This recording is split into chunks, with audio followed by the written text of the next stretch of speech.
Bonjour et bienvenue à cette troisième émission dédiée à l'histoire de la Chine. Et aujourd'hui, nous allons nous intéresser au tout début de l'Empire chinois, qui est l'un des plus longs au monde avec ses près de 2000 ans. L'Empire chinois apparaît durant la courte mais importante dynastie Qin, puis se développe considérablement durant la dynastie suivante, les Han, atteignant une force et une importance considérables autant que ne pouvait l'être l'Empire romain à la même époque. Mais pour l'instant, nous sommes juste avant cette émergence impériale durant la période des royaumes combattants.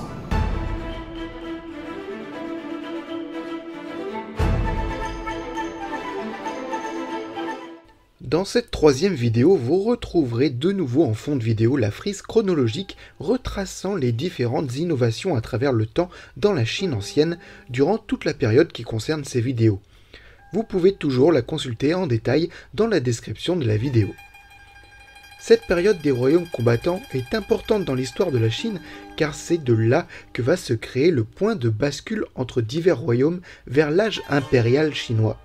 S'échelonnant entre -450 et -221, cette période fait techniquement toujours partie de la dynastie Zhou, mais celle-ci est en plein effondrement.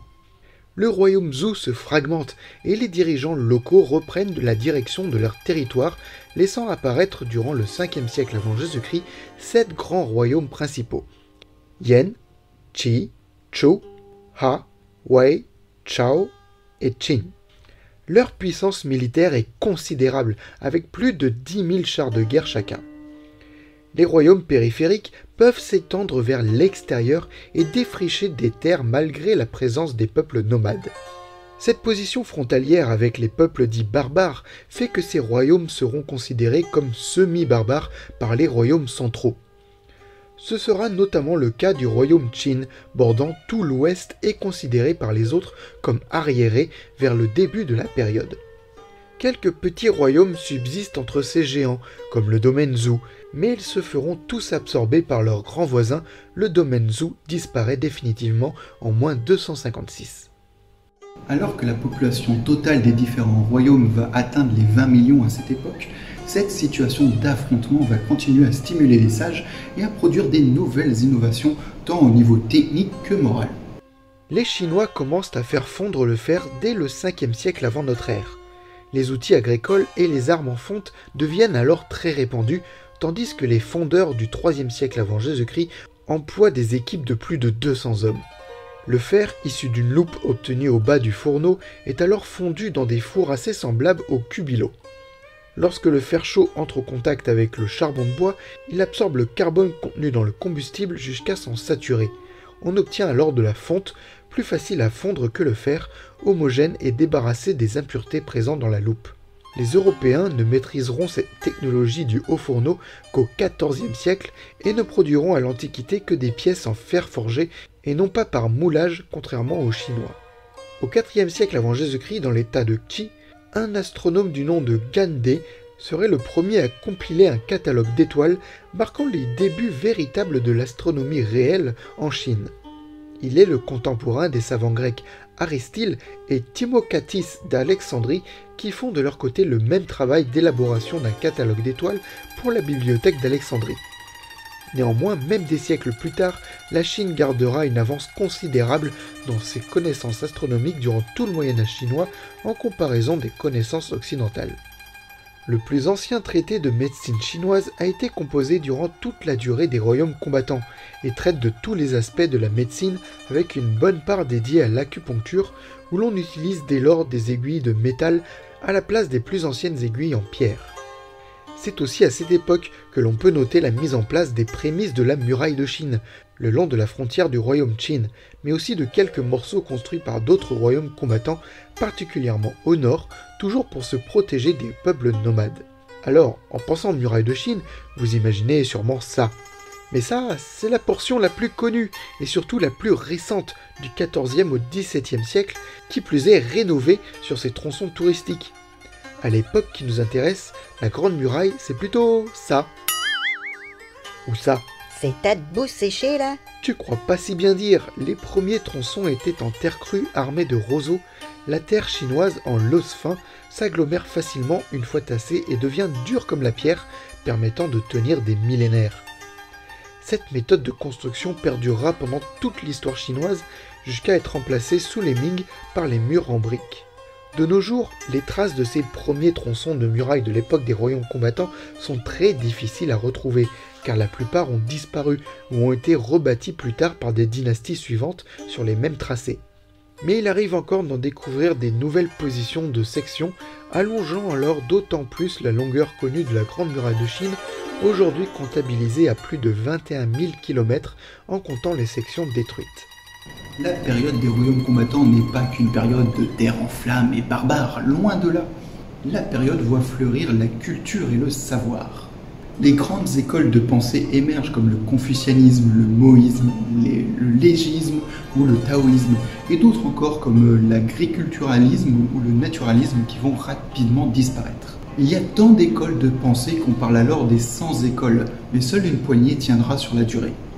Dans cette période de conflit, les souverains des différents États cherchent conseil auprès des intellectuels. Les philosophies s'intéressent donc de près aux affaires de l'État.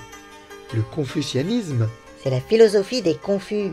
non, ça regroupe les philosophies de trois penseurs, Confucius, Mencius et Xinzi.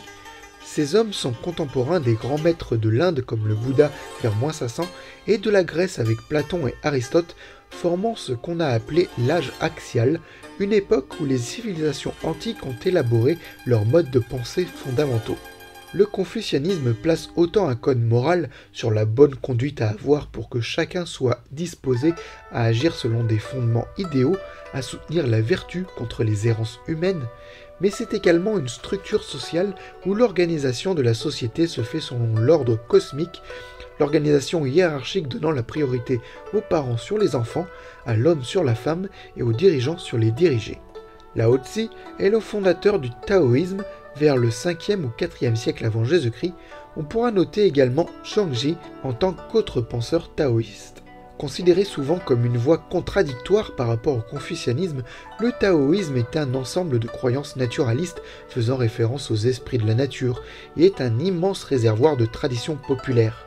Tout ce que le confucianisme avait rejeté se recentra dans le taoïsme, dont les anciennes croyances animistes, la vieille magie, l'alchimie, l'antique médecine chinoise ou le mysticisme. L'art du feng shui, sur l'observation de la nature et l'interdépendance de toutes choses, bien que certaines racines soient plus anciennes, se rattache pleinement au taoïsme. Tout de suite, une page de pub. En route pour l'aventure. Pour partir à l'aventure en Chine, accompagnez-vous d'une boisson douce et délicieuse. Archéologie Bubble Milk Tea au goût matcha. Well, c'est pas un peu long à dire comme nom? La douceur du lait, le goût matcha et la cuisine moléculaire des billes de thé. Archéologie Bubble Milk Tea au goût matcha, un régal pour les papilles. Prochainement au goût taro. Durant la période des royaumes combattants, un des royaumes en particulier, celui de Qin, va prendre l'ascendance sur tous les autres et former un état unique. Bien que s'écrivant Q-I-N, c'est bien cette prononciation de Qin et sa réputation à travers le monde qui fait qu'on utilisa le mot Chine pour désigner ce pays. Tout du moins, c'est là une des théories parmi les plus largement admises. La période des royaumes combattants peut être grossièrement divisée en trois parties, selon l'évolution politique des royaumes. Entre -450 et -350, c'est l'alliance politique des trois royaumes du Nord, Zhao, Wei et Han, issus de l'éclatement du royaume Jin qui domine. Puis entre -350 et -250, les luttes sont nombreuses entre les royaumes, les petits se font absorber et les jeux d'alliance entre les grands sont sans cesse changeants afin d'éviter que l'un d'eux ne prenne l'avantage. Néanmoins, à ce petit jeu, le royaume Qin s'en sort un petit peu mieux. Yingcheng devient roi de son domaine à partir de -247. Changyang, figure emblématique de la pensée légiste, défendant la nécessité d'établir des règles rigoureuses et expéditives, deviendra chancelier et conseillera le roi de Qin pour pratiquer certaines pratiques juridiques afin d'enrichir le royaume et renforcer l'armée. Afin de s'assurer de l'ordre parmi le peuple, en français on résumera ça par la politique de la carotte et du bâton. Les réformes qui s'ensuivront prépareront le terrain pour la victoire finale de Qin sur tous les autres États. Le souverain Yingcheng de Qin mit en place une bureaucratie découpant le territoire en préfectures sous contrôle de magistrats, lui faisant des rapports réguliers. Fort de ses réformes et de son avance sur les autres royaumes, les offensives de Qin seront inexorables. En 30 ans, Qin va réunifier et dominer tous les territoires chinois. Merci de prendre ton temps de t'occuper de cette affaire en tout cas. T'en fais pas, t'es plusieurs à connaître James après tout. Et t'as un plan? Oui, c'est bon, j'ai trouvé où il était basé pendant ses fouilles. Je vais aller fouiller un peu là-bas chez lui, voir si je trouve des indices. Parfait, tiens-moi au courant. Oui, oh. Au fait, il serait pas temps pour toi de parler du premier empereur Qin Shi Huang? Étant donné que James travaillait sur ce thème... Oh, c'est mon boulot, ça. Oh, je l'entends aussi. Bah oui, Andouille, je suis la grande et omnipotente petite voix. Oh, Crix, du coup, tu parles là de l'empereur trop chiant à prononcer là? Ok, vous avez raison, on va voir ça. Ses conquêtes achevées, Qin prend le nouveau nom de Qin Shi Huangdi, le premier empereur. Il étend son régime totalitaire d'inspiration légiste déjà présent dans son royaume à toute la Chine conquise. La féodalité présente est abolie, tout est réformé selon un nouveau système et de nouvelles innovations vont apparaître avec l'apparition de l'Empire chinois.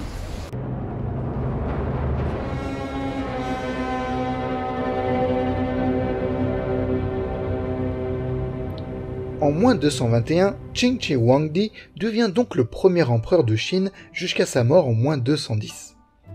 Le territoire est nommé Empire du Milieu, prononcé Zhongguo, où ce symbole représente un pays dans ses frontières et où le milieu vient de la vision cosmologique de la Chine située au centre de la Terre carrée sous un ciel circulaire. Cet empire tout neuf va continuer d'initier de nouvelles innovations ou améliorations. Le premier art martial, le Shubo, se développe sous la dynastie Qin, ainsi que le Jiaodi, très ancienne lutte chinoise, qui devient un sport sous la même dynastie.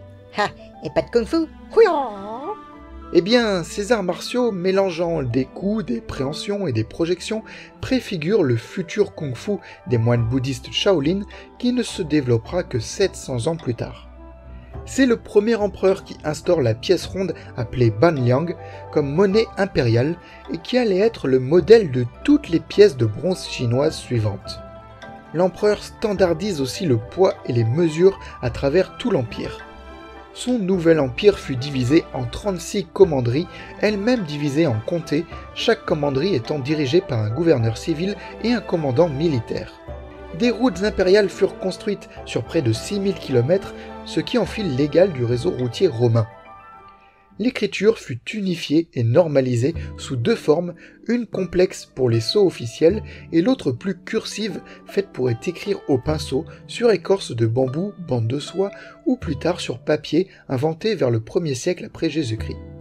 Malgré toutes ces améliorations, il n'est pas oublié le côté fort despotique de ce premier empereur et tous ses côtés sombres.